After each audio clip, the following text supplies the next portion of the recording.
Welcome to another episode of Chat Sports Talk. You don't know, my name's Chad. Take a dive on sports. And welcome to the Week 3 recap, reaction, and eliminator video of college football. Once again, you had a lot of quality games last week and teams that just showed up and just dominated. But the smackdown on a lot of programs.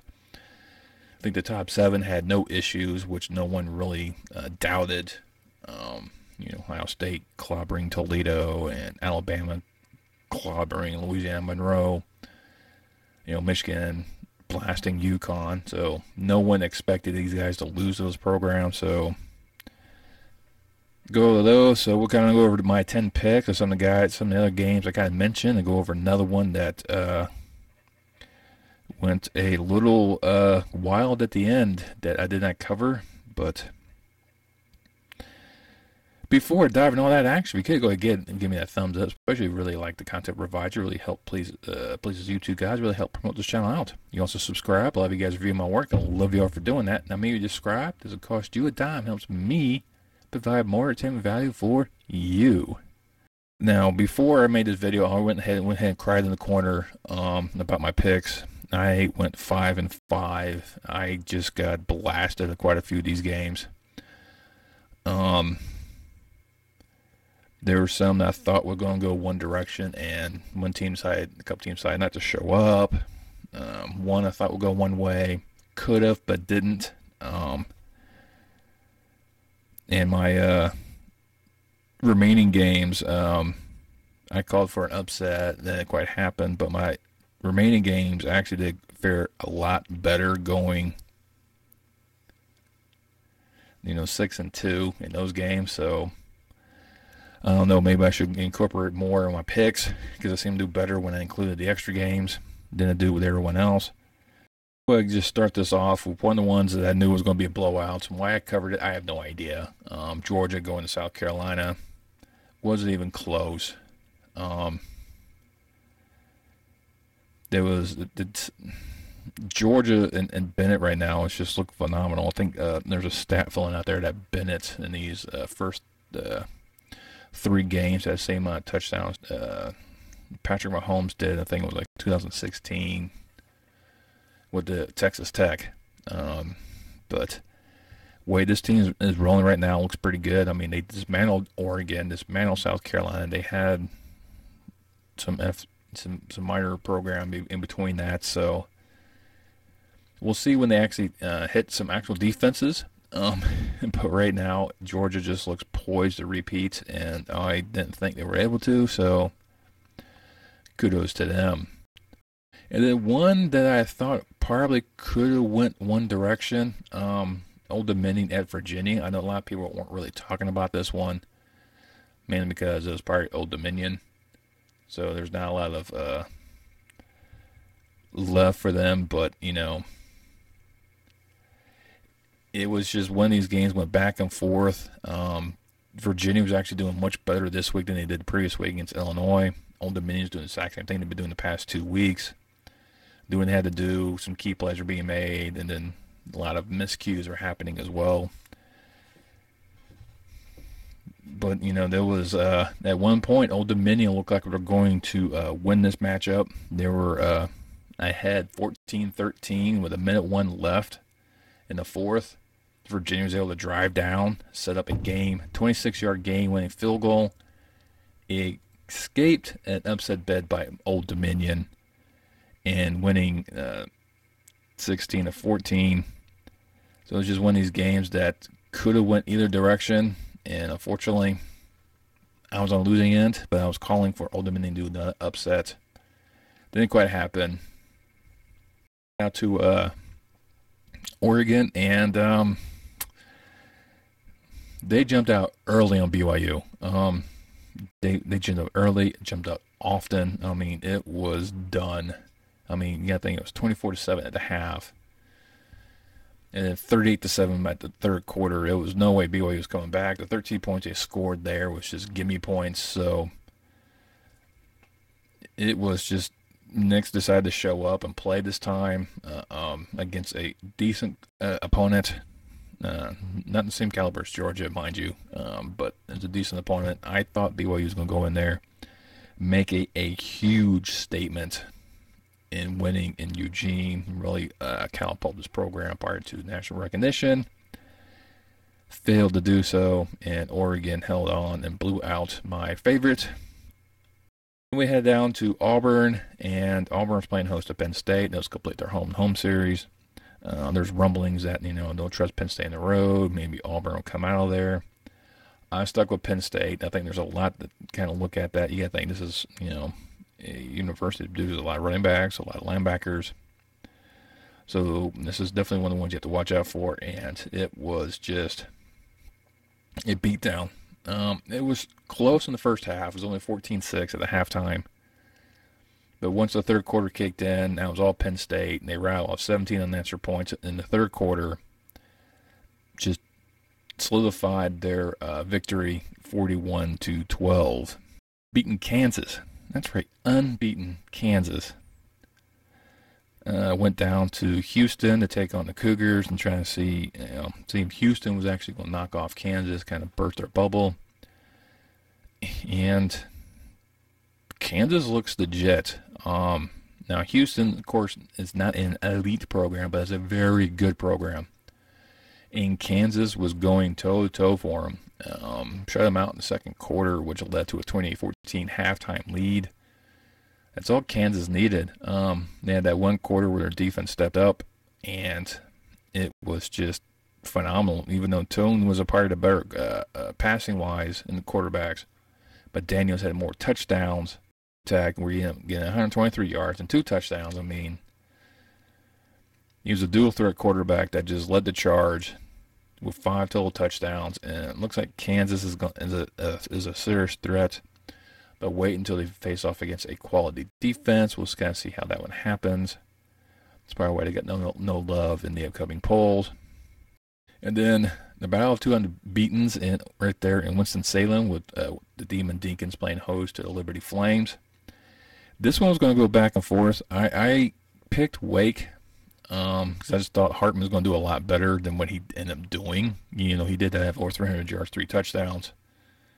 But Liberty would not go away. They kept coming back. If it wasn't for a 2-point try that failed at the end of the game, towards the end of the game, Liberty could have pulled off the upset. I mean, that's how close that was. So Wake got tested, survived. We'll see how they handle other opponents, especially the ACC play. See how that one kind of pans out. And then out there in Baton Rouge, LSU was playing host to Mississippi State. And I thought the Rogers was going to have a field day with the Bayou Bengals. Not so much. It was to the fourth quarter that LSU actually showed up and actually started playing when they rattled off 21 unanswered points in the fourth to just cruise to a victory. But it was just heading into there. It was a 16-10 Mississippi State lead. And then just the dam broke. LSU just did what they had to do and tanked my my week right there. And beat the Bulldogs 31-16. Back out to North Carolina and Raleigh, where the Wolfpack were playing host to Red Raiders. I said this is going to be NC State. This is going to be pretty much their marquee win for the season. Pretty much solidifying a good chance of being a dominant factor in ACC play. And they didn't disappoint. They were up 27 at half. Didn't even look back. And it was pretty much a defensive showing, lackluster offensive performance between the two in the second half. And NC State held on to win, 27-14. Out there in Seattle, another Pac-12 program hosting a ranked opponent, as the Huskies are hosting the 11th ranked Spartans of Michigan State. Now, the head coach and the quarterback of the Huskies both are familiar with Michigan State. They were both at one point in time at Indiana, where they went into East Lansing and beat the Spartans. Had the opportunity to do it again today, and Washington defense was just all over him early. Him getting a safety, which is a very rare feat. You kind of see it nowadays. They tried claiming he got out of the goal line, made to the one. Replay showed that, nope, he was down inside the end zone, safety. Washington was just racking up the points. They're up 29-8 at the half. I mean, it was just looking ugly. The defense was on point. And towards the end of the game, I think the defense got a little tired because they're being very aggressive because they cost up 14 points in the fourth. They were pretty much give me points anyways. And there was just too much Washington State. Michigan State definitely did not give up. I will give them credit for that one. They kept fighting towards the end, even though it looked like they were not going to win it. But Thorne had over 300 yards passing with 3 touchdowns, so he was putting up some good numbers. Penix Jr. had almost 400 yards or 4 TDs for the Huskies. Washington is now undefeated. I think now they're in the top 25 now after beating Michigan State, and that's 2 Pac-12 programs that beat ranked opponents this week to get the Pac-12 a little more life after their Week 1 failures. So congrats to them with that one. Station were ranked 24th ranked Texas A&M was hosting 13th ranked Miami Hurricanes, bringing in the U. I didn't think Texas A&M could bounce back. I mean, I knew they were going to give Miami problems because they couldn't accept the moniker of losing to App State at home.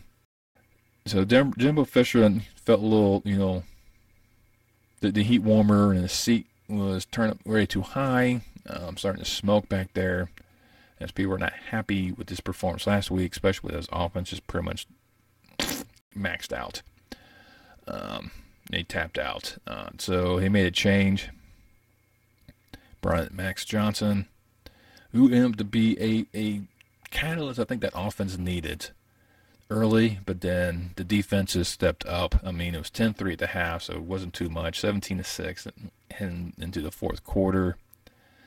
So it was really the Aggies' defense stepped up, contained Van Dyke in a passing attack for the Hurricanes, and just held and weathered the storm and beat Miami 17-9 in a lackluster offensive showdown. But the Aggies' defense did show up, so we'll kind of see how they will handle Alabama later on in the year. All right, those were my 10 games that I picked as I went 5-5. Yeah, I didn't see the smackdown that BYU would receive or the offensive explosion LSU would do on Mississippi State, or the fact LSU defense was showed up. So definitely just some games there that I didn't quite see going the right direction. Looking at some of the other ones, like with the couple out there out west with San Diego State visiting Utah. I said Utah, they just blew up on San Diego State right off 35 unanswered points to cruise to 35-7 victory. Said USC when beating Fresno State. I think Fresno State would probably give them a little bit of headache. They did a little bit early. I mean, it was only 21-10 at the half by USC. And then, Fresno State didn't get 17, but wasn't enough as USC held on to win 45-17. I call it for an upset down there in Tucson as the North Dakota State Bison visited the Wildcats. I think this is the FCS powerhouse who's been dominant for like the past 20 years, it seems like. They were dominant in D2. It took them a little while, but they got dominant in the FCS. I think it's just a matter of time before they make the jump to the FBS, I believe. But they struggled a little bit early, down 17-14 at the half, but they made it a game headed into the fourth quarter where Arizona had to make a late drive to get that go-ahead touchdown and escape a upset bid by the Bison, winning 31-28. Then we head over to Austin, where Texas was playing host to UTSA. I thought this was going to be a blowout.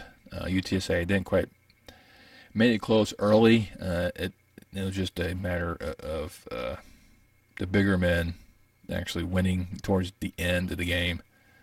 And it's just, being more physical against the Roadrunners. But Harris still had over 200 yards for the Roadrunners. Card, who's now the new starter, only had 61 yards and a touchdown. I mean, it was tied at 17.5. So I'm sure Texas fans were getting a little anxious with this performance, but getting 24 points in the second half, the defense stepped up, only allowed the Roadrunners to get 3, ended up proving to be the deciding factor in having the Longhorns go to 2-1 with a 41-20 victory. Then you had a battle of the unbeatens over there in Manhattan, Kansas, as the Tulane Green Wave came to town to take on the Wildcats. And I thought Kansas State was going to win this one. It was pretty much a defensive showdown, as both offenses really was not doing much. Pratt for Tulane only had 176 yards and a touchdown, while Martinez for the Wildcats only had 150 yards and a touchdown. So passing attack-wise, wasn't doing much. It's just, which was a one-sided affair. Defensive showing by both squads, and Tulane was able to get the go-ahead winning touchdown in the fourth quarter and win 17-10 to remain unbeaten. Another unusual unbeaten team, pretty much like Kansas. And Cal was going to South Bend to see if they continued their unbeaten streak. They came into town 2-0. Notre Dame was looking to rebound after getting embarrassed by Marshall at home. And Pine was now the starting quarterback, as Buckner's actually out for the season. The offense still struggled. It took a while for the Notre Dame offense to finally click and find those pieces to really get going and actually use offensive line, actually use the running attack that they were so prominent to go feature coming into the season. They're finally able to gel together, start producing some decent runs and good aspects. And Cal was still able to do what they had to do. Plummer was able to do. I mean, he was a former Purdue quarterback that actually, has experience playing Notre Dame. So he knew a little bit ins and outs, but the defense made some key stops here and there. You can see that Tommy Reese actually was having a phone conversation with Pine, and you can read the lips. You can tell he wasn't happy. That was the kick in the butt that he needed that really sparked this offense going. It took a while. It took it to the fourth quarter till finally Notre Dame actually held up, and every time it looked like they had this game locked, something else popped up. Plummer threw an interception, but prior to the interception, targeting. Launched it to a Cal receiver head first before the interception, nullified the interception, gave Cal new life. Plummer was scrambling, and then next thing you know, as he was going down, he just let go of the ball, wasn't throwing motion, fumbled, picked up, ran back for a touchdown. Review showed his knee hit the ground first, no touchdown to ice the game. And Notre Dame had to wait to the very end. Hail Mary. It bounced around. There was a receiver on the ground that had it, and it batted away from himself. I mean, why was the Irish trying to intercept it instead of just knocking it out of the way? That's what you're taught. And then when you're in that type of situation, you get that ball up there, you knock it out of the way. You don't try to intercept it, and there's no need to intercept it. You knock it out of the way, get away from the crowd that's around you, to ensure that they don't get some weird catch with their feet to make a touchdown. But it came out to the final play of the game. Notre Dame held on to get the first win of the season, 24-17. And I have a feeling it's not going to be many more of these coming for the Irish. And then an old rivalry renewed with Oklahoma, Nebraska, and it was not even close. Oklahoma was just rattled off 49 unanswered points after Nebraska got an early touchdown, and then they got a gimme one at the fourth. The defensive coordinator got canned after this one for the Cornhuskers, so this is going to be a long, long season for Nebraska. And Oklahoma's little guys, they're not missing any beats. But once again, they probably have to wait till they take on some tougher opponents to see how they actually pan out. Now, that's some of the other games. Another one that was a phenomenal game to watch towards the end was Purdue and Syracuse. I mean, these guys were just jabbing blows back and forth, and the fourth quarter was an offensive showing where 42 points were scored combined.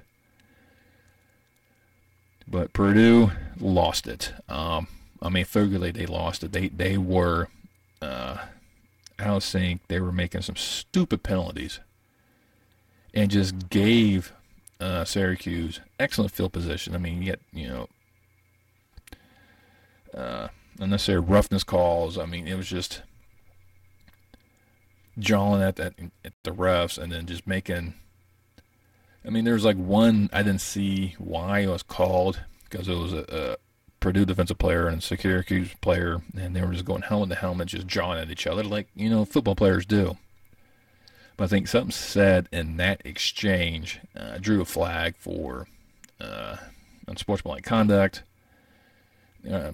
Purdue was up at that time frame, had that amazing run to take the lead, and they had a kick from their own 10-yard line, which gave Syracuse excellent field position. That's all they needed. And then just penalties at that end, which just allowed Syracuse new life, and they ended up beating Purdue 32-29. I mean, it was just bad. Some of the other games I was talking about, and those 8 games that I mentioned, I was 6-2 in those, so I did better than my pick 10. But yeah, this is just a horrible showing. I'm just getting worse as the season progresses, which is not a trend you want. It's supposed to be getting better. Not doing too hot right now. A total of 20-9, or 20-14, excuse me, overall. Gotta get better. Now it's time for the Eliminator. As you already see, I already got the first group of schools already up, and doesn't look like many schools have changed out of this one. I did remove Arizona State after losing at home to Eastern Michigan. That was also Herm Edwards' last game as he got fired, I think, on the field. But he is no longer head coach at Arizona State. He already has, there's NCAA investigations right now surrounding possible recruiting violations down there at ASU. And moving to the next slide, you don't see many other additional ones. Iowa's still hanging in there, which kind of striking, but they're hanging on. We'll see how things kind of go. Everyone here's their 1 or 2 losses, so nothing too stretched out. The next group, once again, you don't see many people leaving. Yeah, Louisville just lost. Louisiana lost to Rice, but it's only 1 loss. I'm not going to quite get rid of them just yet. I got to kind of slow it down because I'm getting rid of way too many schools. Coming up, Northwestern, after losing at home to Southern Illinois. Sorry, if you lose FCS, you're out. And being the only Power 5 school so far to do that will kind of hamper you. Ohio got eliminated. Old Dominion, after losing 2 in a row now, that's 2 losses. I don't see any Group of 5 school making it to the playoff as a 2-loss team. Best I can see them coming is a 1 loss, so that's not going to happen. And Purdue's meltdown up there in Syracuse cost them their slot as well. Looking at the next one, South Florida, their loss to Florida actually ended their stay. So far no one else is really out there. You gotta wait till we start doing conference play. You'll start seeing more disappear. And then finally, no one really left here. Western Kentucky lost in Indiana in overtime. So that's basically it. But that's the Eliminator. And you start seeing these schools getting knocked off one by one. We'll probably see some more leave next week. But hey, let me know what you think about this past weekend's games. What stood out the most from you? Who looks more like the true number 1? Right now, Georgia just looks like a phenomenal beast, but they really haven't faced a true opponent yet. I mean, Oregon was supposed to give them that a test, and Oregon kind of failed to show up.